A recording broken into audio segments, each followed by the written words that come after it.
City union பேங்க்ல புதுசா அறிமுகப்படுத்திருக்காங்க 5 டைப்ஸ் ஆஃப் கரண்ட் அக்கவுண்ட்ஸ்.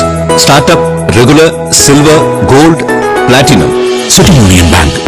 அமெரிக்க ராணுவ தளங்களை குறிவைக்க எந்த நாடும் துணியாத போது ஈரான் அதை செய்ததாக இந்தியாவுக்கான ஈரான் தூதர் இராஜ் எலாஹி கூறியுள்ளார். இது தொடர்பாக பேசிய அவர், வரலாற்றில் எந்த நாடும் அமெரிக்க ராணுவ தளங்களை குறிவைத்தது இல்லை, ஈரான் அதை செய்துள்ளது. அமெரிக்கா இது போன்ற சட்டவிரோத நடவடிக்கையை மீண்டும் செய்தால் அதற்கும் இது போன்ற பதில்தான் கிடைக்கும் என்று எச்சரித்தார்.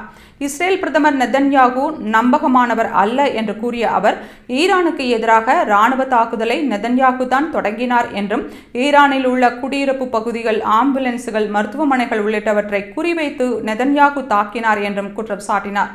மேலும் சர்வதேச சடங்குகளையோ மனிதாபிமானத்தையோ நெதன்யாகு மதிக்கவில்லை என்று குற்றம் சாட்டிய ஈரான் தூதர், இஸ்ரேலின் எந்தவொரு நடவடிக்கைக்கும் பதிலளிக்க தயாராக இருப்பதாக தெரிவித்தார்.